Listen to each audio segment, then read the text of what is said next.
Welcome to the Everything Made Beautiful podcast with Shannon Scott, where we talk about life's seasons, joyful, challenging, and everything in between, and how God is working in all of them. Join us each week for conversations filled with hope, truth, and the encouragement that He is always making everything beautiful. This podcast is sponsored by Kava, helping you take your next step in faith through digital resources that deepen discipleship. Check them out at Kava, QAVA.tv. And now, on with the show.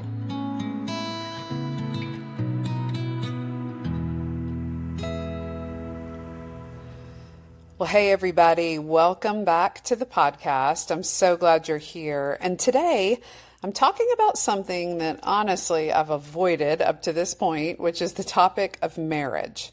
I think there are probably a host of reasons for my avoidance, but probably chief among them is the fact that I know of so many marriages that are struggling, or as we often say, are on the rocks. I always want to be sure that on this podcast, I'm not glossing over or reducing really complex things like marriage into sound bites or pithy episodes that miss the true depth and layered experience that marriage is for so many. But as I've heard my friends Carl and Heather Cartee talk about it, I felt confident that they'd be great people to dip our toes in the water of this conversation with. Carl and Heather have shared over 25 years of marriage, passionately dedicating their lives to serving Jesus together. Carl is a Dove Award-winning songwriter and musician, and he's penned songs for a wide range of artists, from Elevation Worship to the Oak Ridge Boys. Heather is an accomplished author, speaker, and Bible teacher, and she's the co-founder of Behold Women's Gathering, a ministry dedicated to helping women experience more of Jesus in their everyday lives. I actually had the privilege of speaking there this past February, and it was such a joy. Together, the Cartees have traveled the world, ministering and sharing their faith. They are featured speakers at Family Life's Weekend to Remember Marriage Getaways, and also speak at marriage conferences across the country. Their podcast, Carl and Heather Present, offers an honest look at the ups and downs of marriage and family life, encouraging couples to stay committed to Christ and each other through all seasons. Carl and Heather live right here in Franklin, Tennessee, and are also the proud parents of 4 teenage sons, Oak, Ezra, Abe, and Ike. They keep their lives full of love and adventure. This was a fun and honest conversation where none of us took ourselves too seriously, and I hope you enjoy it. Well, welcome everyone to the Everything Made Beautiful podcast, and welcome to Carl and Heather Cartee. I'm so excited about this conversation because you guys are new friends of mine, but especially Heather and I feel like we became fast friends, like kindred spirits. Mm-hmm. And I'm excited about you guys being on the podcast today because we have yet to talk about marriage with any specificity on the Everything Made Beautiful podcast. And that's a little bit by design, because when you've been in ministry as long as I have, and I know we all have, sometimes there is some baggage that comes along with talking about marriage or with marriage ministries. And so once Heather and I got to know each other, kind of started doing my research on the two of you, and I really appreciated the way that you guys communicate about and encourage one another around marriage. And so you guys you're leading the way for talking about marriage on Everything Made Beautiful. So thank you guys for being here. Thank you. Yeah, thanks for having us. We're looking forward to it. We have all, myself and my husband and the two of you, we've all managed to cross a quarter of a century in marriage. Mm-hmm. We've been married 25, 26, 27 years, and you guys have made it part of your life's work to talk about marriage, encourage believers in marriage. Mm-hmm. And so what is a key lesson, being married for 25 years, that you guys would say you have learned, or that you are constantly learning about staying committed to one another through every season? I think, first of all, marriage is super hard work, but the thing that most people assume about marriage is that once you get married, you can just, start to coast But the reality of it is even though we're married, we can still drift apart. Yeah. And marriage is seasonal. It's cyclical. The thing I think we talk about a lot on our podcast is no marriage is static. Yeah. Your marriage changes just because from the realities of people getting older. I'm not the same person as I was, at 25 as I am at 50, and so just that alone has made our marriage dynamic and changing. And so you have to be committed to making the adjustments necessary to age with your spouse, to change with like mental health, emotional health, physical health. All of those things are these variables that no one signs up for at the altar, or maybe you promise them, but then experiencing them, in the real world can be jarring. And just, that's one thing. It's never static. So remembering that's been important for me. Yeah. I think the idea, I'm assuming that most of your listeners are Christ followers, but the idea or the difference between contract and covenant has been something that we've had to learn. Whereas, in Western culture, especially, we think about marriage as a contract. Like Carl does his part, I do my part. But if he doesn't do his part, then I can break that contract. Yeah. Whereas covenant doesn't say that. Covenant is, I do it regardless of what you do. Like I die to self. I commit to you. I serve you. And it's not based on how you are. It's based on what I've said and promised to God. And so just learning that, I didn't understand that when we first got married, that idea or that difference between covenant and contract. And so it's been a learning process for sure. Well, and I think the whole idea of covenant, I knew, I would say, as a young girl and a teenager, that once you got married, you were supposed to always stay married. But it was never talked about I shouldn't say never. It was rarely talked about in terms of covenant, but was often because divorce is a sin. And so it was not stay married because you're in a covenant that honors God. Sorry, my lawn guy has decided to start whacking outside my window. So that's all right. We've got a dog, so we could hear that in a minute. Yeah. Yeah, it's a fun podcasting thing. But, instead of staying married because you were making a covenant with your spouse and before the Lord, it was don't get divorced. And that's just not a good reason to stay married. So I love that your mission with the work that you do with couples is awakening affection for God and each other. So what does that practically look like in a marriage when, to your point, Carl, everything changes, seasons change, circumstances change, and people change? What does it look like to awaken that affection, not just once, but in an ongoing way? Yeah, I think that's a good question because so much of our culture right now is based on affection, which is, I would say, a feeling, like the way I feel about you. And we can't deny our feelings, but I think what we've done is, I heard somebody once say that your feelings are like your kids in a car. You can't let them drive, but you can't put them in the trunk either. Yeah. And so it's this idea that we've kind of started to let our feelings drive the car, where they need a seat in the car, but they don't need to lead. And so one of the things that has served us well as we work to continue having affection for each other and for God is that we act our way into a feeling instead of feel our way into an action. That's good. And so Say that oftentimes, so we act our way into a feeling instead of feeling our way into an action. And it's just this idea that, feelings can come with actions. We're not always going to feel like we love each other. I don't always feel like I love God. Sometimes I'm angry at God. Sometimes I'm confused. Sometimes he feels distant. And it's the same with my spouse. But I act my way into that feeling and I pursue him and I do things that show him I love him, not because I might feel that way, but I know that oftentimes the feelings will follow with that. And so those affections are awakened, like we said, for God and each other when we lead with our actions. Yeah, that is so good. We act our way into a feeling. We don't feel our way into an action. Ooh, that's good. So as you work with people and with marriages, what are some of the most common challenges that you see in marriages today? Because as different as we all are and as different as our marriages are, often our challenges are very similar. But I think the enemy probably lies to us and makes us think we're the only ones who are having this problem, especially as believers. There can be a certain amount of shame around admitting all is not well in your marriage. So what are some of the things that you guys see as you minister to people? Yeah.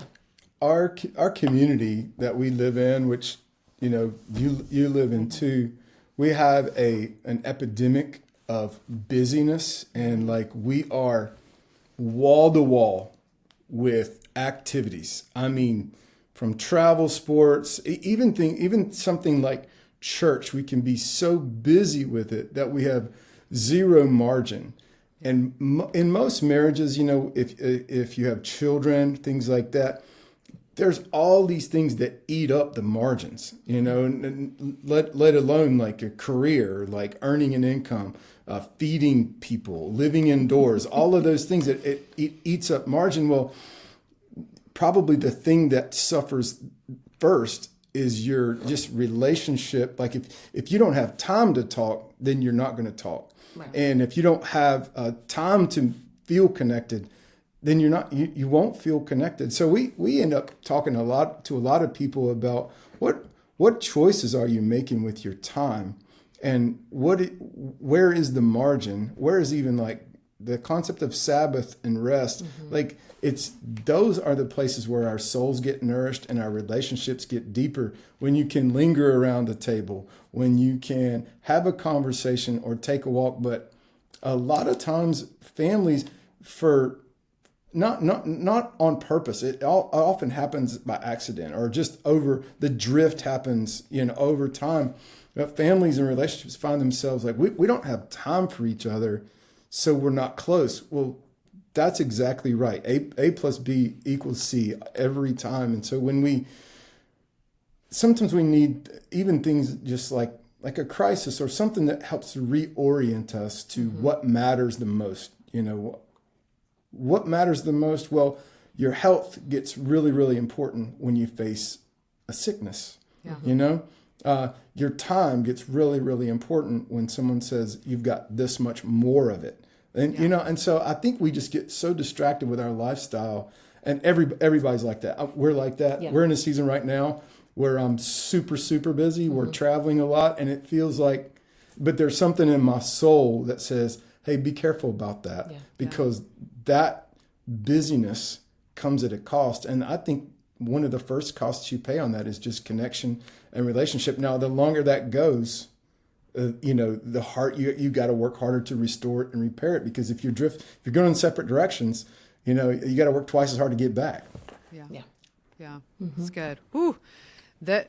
Most people probably don't think of busyness as the thing that is going to negatively impact their marriage first, but it is the thing I think that we get caught in first. That's the thing, because there are so many things, and I tell my kids all the time, it is so rarely for mom and dad about choosing between good things and bad things. It's like, of all these amazing and wonderful things and opportunities, all of which have something to do with Jesus and are things people who love him do, That's right. But we just can't in any sustainable way do them all.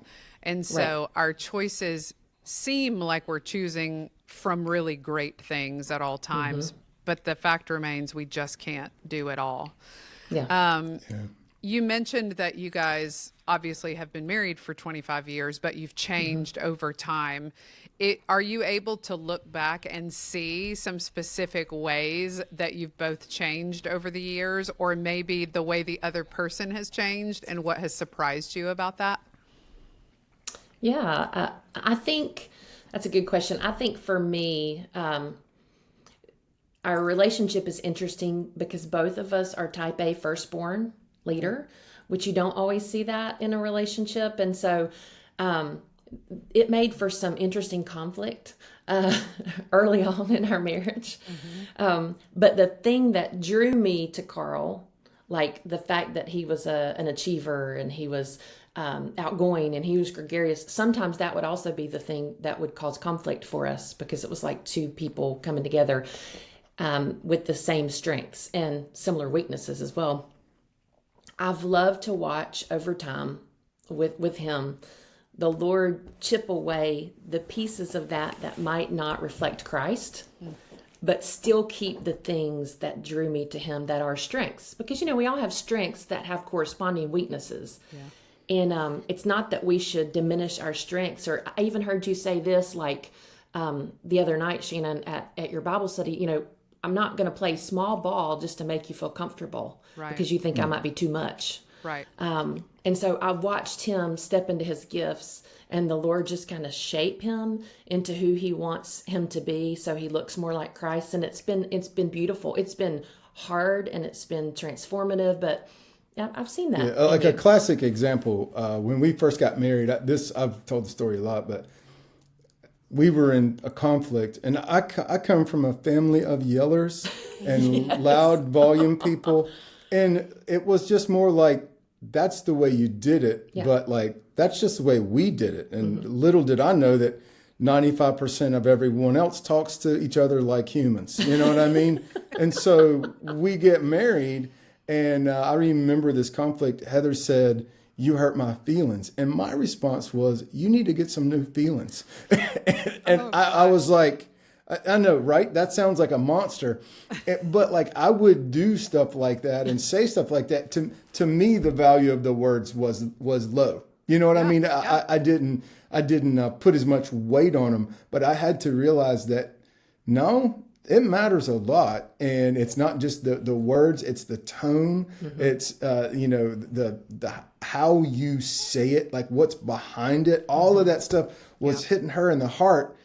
I didn't see it, but I was also starting to reap, the fruit of being, she was getting really, really frustrated with me, and basically got to a point where it was like, look, you can't talk to me that way. Mm-hmm. And so honestly, for me, it's how I use my words, being able to measure them.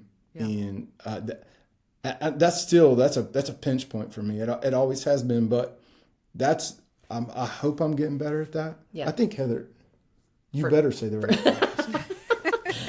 For sure. And we are different in that he's a quick decision maker. Mm-hmm. I'm a processor and a thinker. So I'm more slow to change.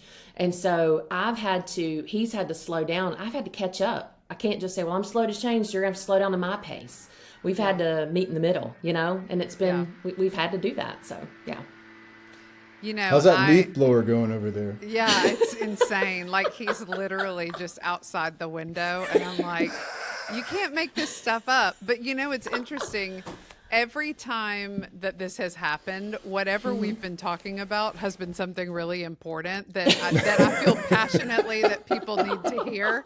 Uh-huh. So I assign it to the enemy, and I'm like, we're going to keep going. We're not going to stop. That's right.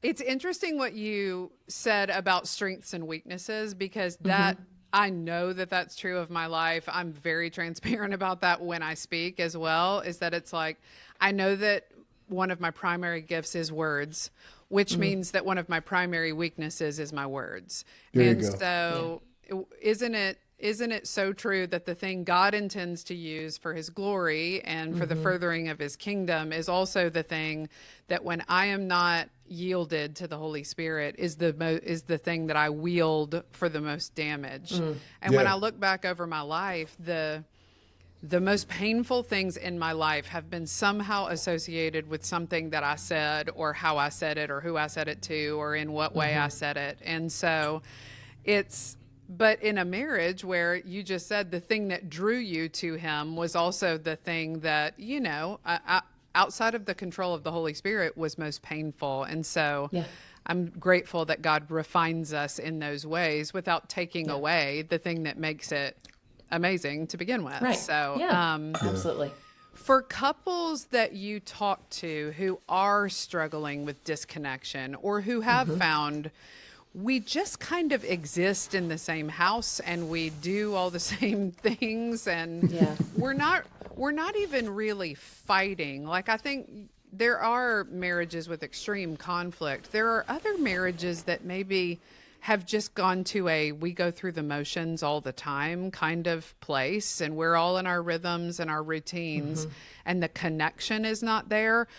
What are some of the even small ways that you counsel people to begin finding that connection again? Yeah. Well, I think, like, I would go back to what Carl said about time. And so, like, if somebody were asking me about that, I would just say, well, talk to me about your schedule, because your schedule, where you spend your time and where you put your emotions and your resources, really kind of lead to what you worship or what's important to you.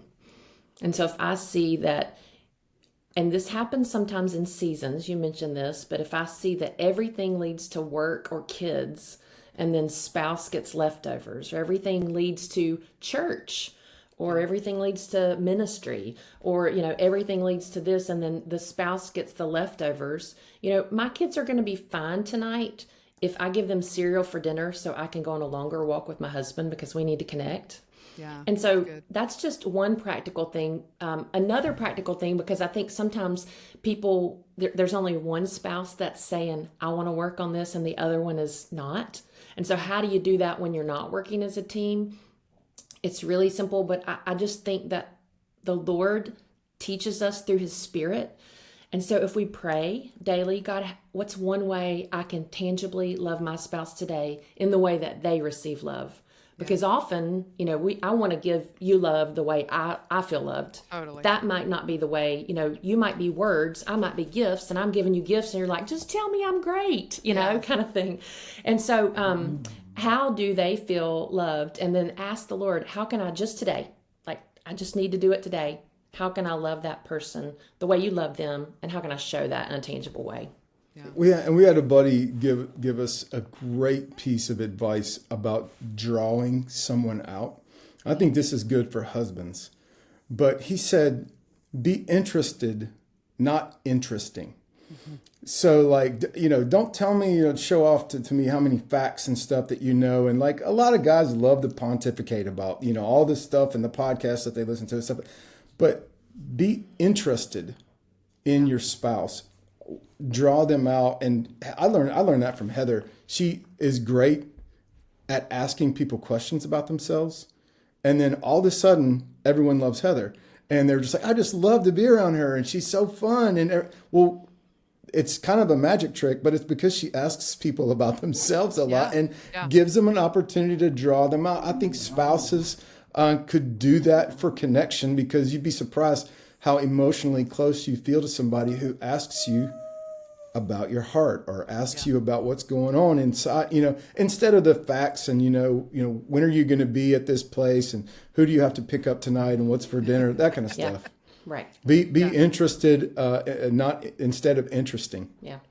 That's so good. I mentioned your podcast, which is one of the things I found when I was researching you guys. So what made you decide you wanted to start the podcast? Because it is fun and honest. Like, it all coexists at the same time. So what inspired you to start that and just go, you know what, we're going to have some conversations about this? Yeah. You want to take that one? Yeah, we had a big kind of transition in our lives. I was working at a church, and then all of a sudden I wasn't working at that church anymore. And it was the end of like almost 20 years of serving in that church body. And it was jarring, and it was a little bit of like, what are we going to do now? Let's start a podcast. No one's doing that. Yeah. Obvious next step. Clearly. But so it was also one of those things where, like, it's jarring in a way that kind of wakes you up to say, hey, if you could do anything, what would you do? Yeah. And so Heather and I had been dreaming. We've been speaking at marriage conferences for family life for about 3 or 4 years at the time. And we really just loved the marriage and family space. And we felt like we had a way of talking about it that was, thank you for giving me the word, but like funny and honest. And I don't know, hopefully relatable. So we just bought some microphones and started a podcast. And, it's not much more complicated than that. People think it's super complicated. If I can do it, anybody can do it. So it is not much more complicated than that. What is your hope as you prepare for a podcast, like, and you think about the couples or if only one couple, one part of the couple is listening, what do you hope that they're taking away from that? Yeah. I think the word that you used is our word. So like, we hope that they take away hope, you know. Hope is the thing that we want to leave them with. And I think we also want everybody to realize, and you said this, babe, that your marriage is never static. Oftentimes people will think, well, I don't need to go to a marriage conference. I don't need to get help with my marriage or read a marriage book unless I'm in trouble. Well, that's like saying, I don't need to go to the doctor unless I'm deathly ill, or I don't need to get my oil changed in my car unless like it breaks down on the side of the road. Like, no, that's regular maintenance stuff. So there are people that like, look, we have to work on this. We had a buddy say one time, if you're not working on your marriage, you're working on your divorce, because you don't just drift, you don't just drift north. We're going to naturally drift away from each other. And so the hope is that when people listen, that they'll just be able to take one step closer to each other. Like just one step. There's not this, some people are so far away that one step still feels like they're miles apart, but they're still one step closer. And then some people are really close, but one step just gets them just a little closer. And so we want to offer hope. Yeah. And we were, after I got let go from our church, or it was actually right before, we were speaking at this thing in Tyler, Texas. I'd never been in Tyler, Texas before. We were speaking at Pine Cove, and we're having lunch at this restaurant, and we're sitting there, and I got to tell you, I have probably never been so discouraged in my life. I mean, things were just rough, and I knew it wasn't going well. I knew it wasn't going to end well, and I was so discouraged. So we're sitting there having lunch, and I hear someone say my name, Carl Cartee, and I look up, and this guy walks to our table, and he says, "Hey, I'm a pastor here in this town, and I recognize you because when I think about my call to ministry, I think about you and your songs, because when I was 15 and I said yes to Jesus, you were my worship leader at my camp, and I was just a couple days before seeing you right now, listening to these songs that are like at this point 20 years old, And then his wife walks up to the edge of the table and he says, "Hey, babe, it's Carl Cartee and Heather." And this girl, she doesn't say anything else to me. She just grabbed me by the shoulders and she said, "Do not ever be discouraged. Do not ever be discouraged. What you're doing matters." And if somebody listens to the podcast and they just have one story like that where they can hear something that we say, and it's our version of telling them, don't ever be discouraged. God is fighting for you. The Lord is on your side. Pick up your head. That's why we do the podcast. And, if we do, every week for 10 years and somebody has one story like that, then I'm in. Yeah. Oh, that's so good. The exact word you needed when you needed it. I mean, talk about a right on time word from God. I will never forget that. It honestly changed my life. I started telling everybody I see from that point forward, don't ever be discouraged. And they were like, "I want to be discouraged." And I'm like, just don't do it. You can't. That's not one of your options right now. right. I mean, well, it truly is. Like, I mean, we want to sit in it, but if God is for us, who can be against us? Take that up and own that and be proud of that. Yeah. So, what is probably very likely is that the majority of people, married people listening, are thinking, yeah, this is some good stuff. Like, if I'm not intentionally moving toward my spouse, then I am intentionally drifting apart. If I am not, working on my marriage, I'm working on my divorce. What would you say to the people whose marriages are in full-on crisis? Like, they are listening to this thinking, oh, well, aren't they just cute as a button? I'm sure they've had a really difficult road. Like, this sounds like your basic Christian marriage that has never really walked through anything difficult. So it's easy for them to have those pieces of advice. Is there Is there something you could share from a season in your own marriage, or something that you would say you have counseled people who are in full-on crisis as it relates to marriage? Yeah. Well, we've had several seasons in our life, in our married life, where we were, even within our first year, we would say was one of the hardest years of our 26, 27 years, to say, like, we made a mistake. What are we doing? Like, we are so different. This is not going to work. And then we had a couple of other different seasons. And so, Carl mentioned seasons. For the person, I would say, who's in crisis, there is hope, but it's not a quick fix. And we live in such a culture where I just need to listen to this podcast, or I need to just read this book, or we don't even read books anymore. We're like, I just need to listen to this thing on YouTube, this YouTube short. It's called a short because we can't listen to a long anything anymore. Yep. And so it's just going to take time. But I would say, like, we are, even with our, story of everything that's happened as of late, we are church people.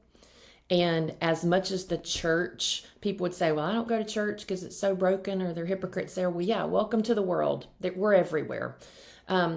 We need the church. And so plugging into a local body, because you build community, not for if you need it, but for when you need it, because you will need community at some point in your life. And so we weren't designed to do life alone. I'm not just talking about he and I together. I'm talking about we're meant to do life together as a body of believers. Mm-hmm. And that's when sometimes you just are so tired, you need somebody to lift you up and to hold you up. And so those people will do that. So that's one way of making sure that even if you're not in crisis, especially if you're not in crisis, plug into somewhere so you're given to somebody else, because you'll have a time where you need to draw from that. Yeah. And then there are good, godly counselors that can help you see things that you might not be able to see. And I don't think there's as much of a stigma as there used to be around therapy. I think you find a good Christian counselor that can help you navigate some things. And really, the general idea is just mirror blind spots. Like, they hold up a mirror to you. A good counselor will do that to say, hey, can you see this in yourself? And then you see it, and God uses that. And then the Spirit will work. But it's time. It's an investment of time and energy and resources, So, mm-hmm. We ended up, our oldest son, ended up needing a major reconstructive surgery on his skull when he was like 6 months old. Yeah. It was one of those things where, like, oh, new baby, everything's great, we're cruising along. And then all of a sudden overnight, you've got a sick kid. And if he doesn't get the surgery, he's going to go blind. And there's, there were all of these things. It's like, boom, introduce into your perfect world a major crisis. And for new parents, it was the most devastating thing that we could have experienced. Well, we didn't even come close to, we prayed for our kid, but I also started medicating my pain with pornography. I started just becoming, a jerk while I was at the same time, traveling around leading worship. But the worst parts of me started coming out, and also the worst parts of Heather started coming out. And all of a sudden, the thing that, really kind of heated us up and tested us, kind of exposed how fragile, our happy-go-lucky faith was. Because when it got heated up, it crumpled pretty fast under the pressure. And we needed help that we couldn't muster up on our own will. Yeah. So, we wound up for a long time sitting across from somebody, paying them whatever it costs to help them walk with us through these crisis points. And it's happened many times, subsequent times. Every now and then we get to a spot, not too long ago, a couple years ago, in our driveway, I yelled at Heather, and it was this ongoing argument that we had been having. And the more, frustrated I got, the louder I got, until finally it was like, we're not doing this until we do it with somebody else. Yeah. And, so it happens more often than I care to admit. But as far as us needing to sit down with somebody and say, hey, we need an objective voice to help us sort this stuff out. Mm-hmm. So, I'm glad you said that about therapy doesn't have the stigma now that it used to. And frankly, I wish we would normalize it as like the abnormal thing is people who don't spend, some time with someone else talking through things. I'm not saying everyone needs to be in therapy all the time, but to your point, there are definite seasons where, in the same way that God did not intend us to do life alone and intended there to be community around us in the church concept, I think the same is true of some of the things that are just above our pay grade of how to navigate, because we've never had to, and we've never seen them modeled, and we've never been taught, or we grew up in a church or a faith construct that made that seem like that's just the strange people over there on the fringes that have those problems. And if you do X, Y, and Z, your marriage will be great.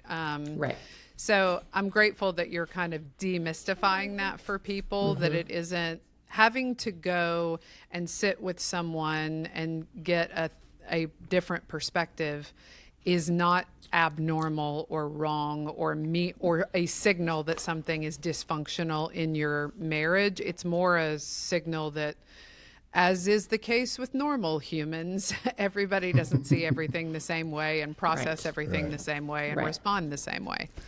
Yeah. So yeah, absolutely. I'm thankful for that, and for your willingness to be vulnerable about those parts of your marriage. You also, we didn't talk about this, you have 4 teenage boys. And so you mighty men. You've definitely stacked the deck with the kids and the gender in your household. Tell us a little bit about that. Like, what's a typical day in your life with your 4 boys? There's lots of farting in the family. This is a family podcast. I'm sorry, man. it is, but it's real. We're being vulnerable. Which means you should talk about Here we farting, go. Lots of smells. Other than that, it's really loud. We're still a really loud family. And you cannot keep enough food in our house. Like the food just disappears overnight. We're like 6 gallons of milk a week right least, now, and that's we're a man down. One is in college freshman year, so the 3 that are here were at least 6 gallons of milk a week. Gallons? I just have to circle back. 6 gallons. It's because of cereal. They eat they eat a meal and then they eat a bowl of cereal at every meal. Yeah, pretty much. So but it's so much fun. We've had certainly hard seasons, but I remember people saying, "I'll just wait till they're teenage," that doomsday kind of thing. And I love talking to my almost adult children. Yes, like I feel it's the same so way. much fun. And it comes with its own challenges, but I loved them when they were babies, but they were babies. They didn't give anything to you but coos and smiles. And now, like, we have real conversations. They're talking about their faith. They're working things out. And it's interesting and fun. I don't know. Yeah. I really love it. So. And our kids, they're doing ministry with us, and I see that as a special grace. Yes. We're not asking them to, but they're just saying, "Hey, how can we help?" Yeah. And I mean, even like at Heather's conference and stuff like that, they were everywhere. Yeah. And it was just, I wasn't on them to be there. They were just there, and it's so sweet. Yeah. It's cool. I'm proud of them. It's a cool season. I remember Heather at your conference realizing that the boy standing with you was your son, and I had the same kind of like, because our kids are ministry kids and they've been with us, and it just kind of is a thing that the Scotts do, Right. And so it was sweet for me, having been in the recipient of that with my own kids, to see your son That's just awesome. right there next to you. It was really sweet. Yep. So what is, now that we've been vulnerable about some of the hard parts, what's the funniest or most unexpected moment in your marriage that you still can laugh about today? Or what are the stories you kind of return to?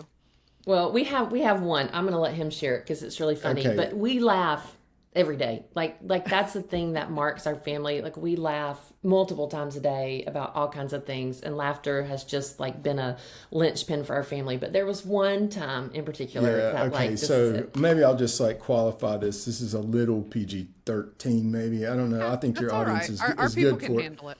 Okay. Yeah, but anyway, I was coming home from work one day and I got a text, and I thought maybe there was, let me see the best way to say it, an afternoon delight was headed my way. Yeah. And so I came in the house, I spoke to no one, saw no one, and went, to my room. where I met Heather there. And our room is situated just off of the living room. And like Heather said before, the boys are very loud. Yeah. So as soon as I basically got in to the bedroom, the boys were almost immediately downstairs, just ruining everything. But one of them said, "Where's Mom?" And then the other one said, "In her room having sex." And then I heard the third one say, "Gross," screamed it out. And then the last one, I heard him walk in and say, "Is Dad home?" And so all of that, I mean, that literally happened. I could not have scripted it. It was like 4 little characters. "Where's Mom?" "In her room." "Gross." "Is Dad home?" I was like, what kind of woman do they think I am? My gosh. Which I had a lot of questions after that, I was going to say, was there an assumption that someone other than Dad was there? Yeah. I'm like, what I thought was going to happen did not happen. Everything, we went outside and was like, "Hey, what's for dinner?" Yeah. It's like, okay, well, moment over. You're right. Yep. Done. Yeah. Mm-hmm. Well, that was real special. And what would you say is one thing, and maybe you should answer this for each other, because sometimes it's hard for us to answer for ourselves, but what is one thing people might be surprised to learn about each of you? Okay. You mean answered about you? Oh, yeah, you answered about me. Oh, man. That's good. This is not a trap, by the way. Yeah. I know, right. You're real funny. I think people can take you as a serious person. Like when you walk in the room, you're kind of like you're naturally leading things and naturally in charge of stuff, but you're real funny. And I don't know if people give you enough time to let that out or let that leak out, but you make me laugh a lot. Okay. Yeah. Oh, that's good. That's sweet. Yeah. I was getting out of the shower the other day. And This is gross. I usually do pretty good with grooming and stuff like that. But she looked down at my feet and she said, "Oh, you growing your toenails out?" I was helpful. Duly noted. I was trying to think of a nice way to say, "Dude, you need to cut your toenails." like me growing them out was a consideration, babe. Yeah. It's a new look. Maybe I'm trying some different things out. I don't know. I Anyway, totally support you being like, what is the way I can ask this that will seem more interested than accusatory? There you go. No. Okay. I laughed a lot about that. I thought that was funny. Okay, for Carl. But I'm all trimmed up now, by the way. He's trimmed up. Okay, He's good. great. He is We've so solved good. that.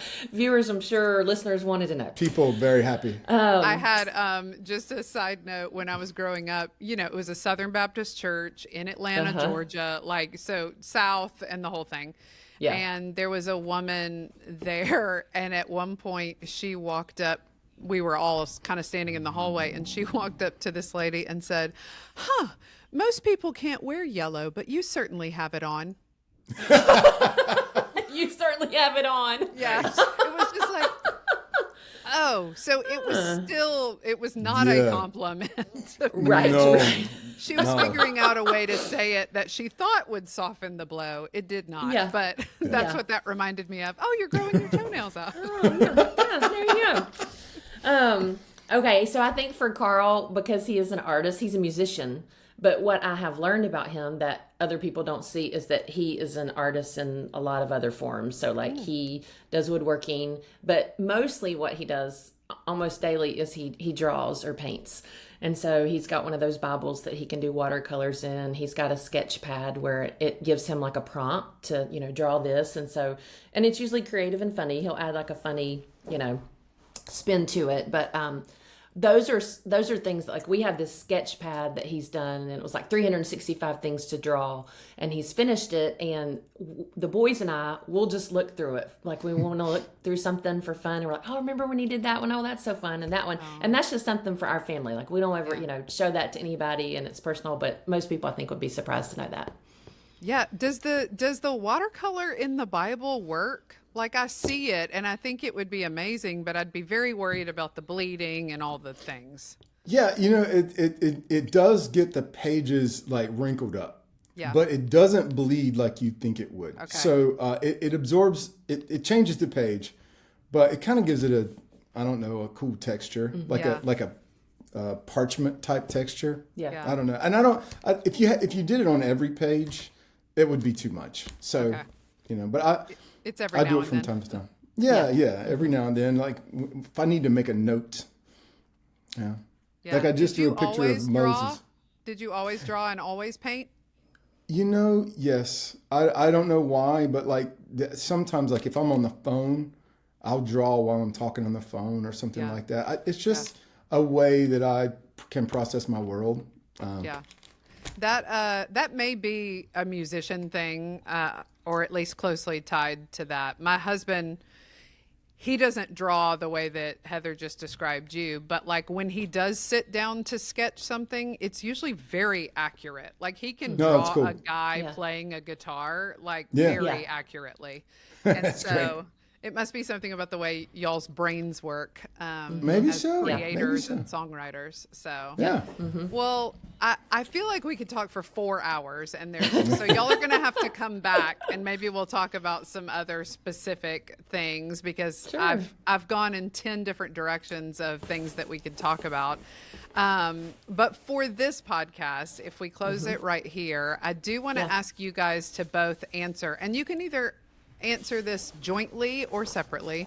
But we ask all our guests this as the last question of the podcast, because this is the Everything Made Beautiful podcast, and we believe that God is always in the process of redeeming and restoring everything in its time. So if you could design your perfect, beautiful day, what would it look like from start to finish? And there are no guardrails or boundaries in the day. So like if you're normally gluten intolerant, you don't have to be in your perfect, beautiful day. Oh my gosh. Or if you need to time travel or anything like that, you can do anything in your perfect, beautiful day. So what would yours look like? Okay, I'm going to change mine because I thought about this and it was just like a normal day here. But since I don't have parameters on it, every meal is prepared by somebody else. Okay. Yes. And I start the day later. Like when I wake up, I start with a slow morning. There's sex involved, but it's during the day. It's not in the evening because I'm too tired. Okay. Yep. But Day it's sex. The boys are day not sex. home. No, Boys are they're not gone. home. The boys are not home. There's nobody's knocking at the door. The dog's not barking. But I spend the day with Carl at the Louvre in Paris. Oh. And we just spend the whole day there. I know you. got I mean, back. Did you really? yes. Yes. And It's I a wanted cool- to it's hear cool. all about the things. So we were able to go. We went once in our early married life, and we just had. I don't even think we had a one day in Paris. So the Louvre was just part of that day. Yeah. And it was like I would love multiple days there. Yeah. But if it's a dream day, I would say just because we love time is history and I want to hear all the things and I want to learn about every painting and every sculpture, everything that's there. And so, that's what we would do. How about you? So awesome. I think, okay, so we would wake up and watch the sunrise over the Grand Canyon, which I love that. It's beautiful. We've done that before, so I like being outdoors. Someone would bring us breakfast there at the Grand Canyon, but they wouldn't say anything to us because they too would understand that the beauty of the canyon has arrested any need to speak. We just look at that. So then we eat breakfast because that's my favorite meal of the day. And then we would go, Heather and I, neither one can surf, but we would be surfing in a shark-free ocean. And we would be amazing surfers. And we would be like... Can we have amazing bodies? Yes. Too? No, I'm getting there. We're super tan. We're super toned. And like we just like fall asleep on the beach there. But like the kind of sleep, like it feels like you're in a bed. There's no sand getting on you. No. But you're on the beach and it's wonderful and so glorious, but like we're worn out from surfing in the shark-free ocean. I love that day. Yeah, that's pretty that's good. It's a good day. I think it's interesting, and I think this is worth noting, that Heather mentioned sex and Carl didn't mention sex. So I just think it's important that we give that, we Hey. give that the weight that it's due. There you go. There you go. Yeah. You're also the first people to mention sex in the Perfect Beautiful Day on the Everything Made Beautiful podcast. And I know that all the people who've come before you were thinking it. They just didn't say it. So Okay, we just need to talk more about it. Yeah. Let's talk about it, people. that'll be the next one. That'll be the next podcast. Yep. Well, you guys, thank you so much. First of all, thank you for what you're doing for marriages. I have 3,000 thoughts on how the local church needs to step up as it relates to marriages, the way that we as believers need to step up for one another as it relates to marriages. And so thank you for what you guys are doing and the way that you're leveraging your story and the story of God's faithfulness to you in your marriage to help other people, because I think the enemy would want us feeling isolated and alone, which is counterintuitive in a marriage. But I think that some of what will save marriages is the other people like yourselves going, us too. Yeah. It's happened to us too. And there's a way through it. And so I'm really grateful for what you guys are doing. Thank you for being willing to talk about it and to come on the podcast and talk about it. Yeah. Thanks for having us. We loved it. Yeah. Thank you for what you're doing. It's an honor to talk to you. I love talking to you. You're so smart, and you're doing so many good things with your ministry. So I'm grateful to be associated with it, even in this little podcast episode. So thank you so much. Well, Keep thank going. you for saying that. And to everybody listening, I'm going to link all of Carl and Heather's stuff in the show notes. You need to be listening to their podcast. You need to be catching them when they're out speaking. All of that information is on their website. I have some ideas about some stuff that need to happen for marriages that I'll be talking to them about. So maybe we'll see you at an event that we can all do together sometime here soon. But I absolutely want to encourage everybody listening, whether you feel like your marriage is amazing, whether you feel like your marriage is on the rocks or everywhere in between, consider what the intentional steps you can be taking to pour into your marriage are, be they small or large, because the thing that Heather said is so true. If you're not intentionally working on your marriage, you will drift apart. We don't naturally fall into healthiness. We naturally fall into decay. And so let's be people who invest in one of the precious gifts that God has given us, which is marriage. So thank you guys for listening to the podcast today, and be on the lookout for the ways that God is making everything beautiful, including you. And we'll see you next time. Thank you for joining us for Everything Made Beautiful. We're grateful for your willingness to tune in. Don't forget to subscribe, leave a review, and share today's episode. For more from Shannon, including articles, resources, and upcoming events, visit shannonsuzannescott.com. We'll see you next time.